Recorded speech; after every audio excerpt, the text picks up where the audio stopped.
Our next question is, how can growing businesses develop a sustainable compliance calendar or framework that ensures we meet all regulatory requirements without overextending our resources?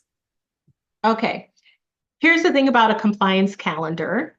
If you want to create a compliance calendar that is going to help you manage, let's see, how can a growing business develop a sustainable compliance calendar or framework that ensures you're meeting all regulatory requirements without overextending your resources? Okay, where do you like to live?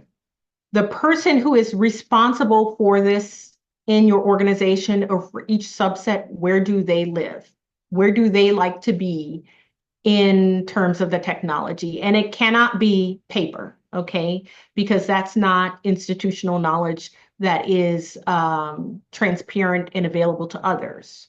You want a transparent method that's available to others whenever they're unavailable. Succession planning, right?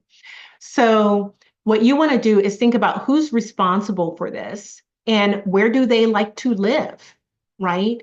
If you're the person responsible for it, where do you like to live? Do you live in your inbox? Not recommended, but if that is the reality, if you're that person who lives in your inbox and you're good at it, I don't mean you have 3,000 unread messages and uncategorized messages. I mean you live in your inbox and you keep it nice and clean, right?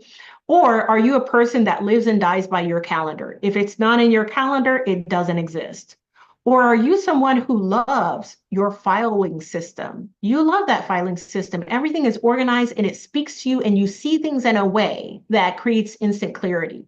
Or maybe you're the kind of person that loves your project management system. That's where you live. That's where you already have things. Start there.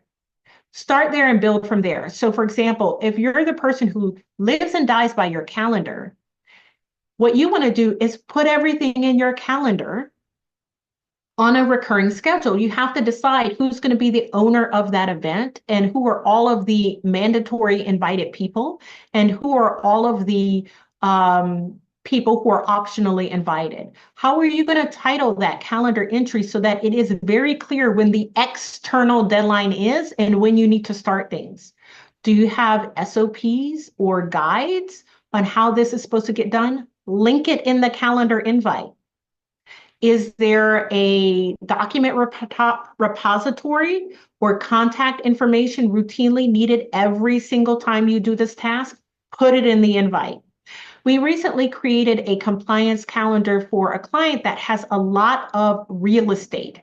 And because the real estate doesn't have any mortgage on it, or any liens on it from a lender, what they needed to do was to create a compliance calendar to remind them of paying the property taxes because the county was not necessarily good about mailing out those property taxes. So we put together a system, and for our purposes, we're the ones managing the system and notifying people in the business. Well, we wrote out the whole SOP, every single part of it, the guide, the information, the links to the documents, and we like boots and suspenders. So we live in the calendar and in our project management software for clients. It went in both, and it's recurring. It's recurring. And because we have a case manager, someone who manages projects separate from the person who is actually managing that project, it gets looked at by two people. That's an easy way. You don't have to buy a thing except for the time and attention of the people who are helping you with it. And you probably already have those people in the business. It's just a matter of know-how, knowing how to set this up and walk it through and doing a bit of legwork and research and compiling everything, but making sure it sits well with how you already function so that you're not having to divert so much energy into a new process that doesn't fit the culture and the style of working for the people who are going to be responsible for it. Great result. I hope that answers your question. The only thing I would say is if you do have somebody, a professional who's helping you with regulatory matters and compliance matters, run it by them to make sure you're covering it. Because part of that question is that ensures we meet all regulatory requirements. You've got to know what is the all? Who is verifying for you what the all is? Give yourself time. You're not going to get this done tomorrow.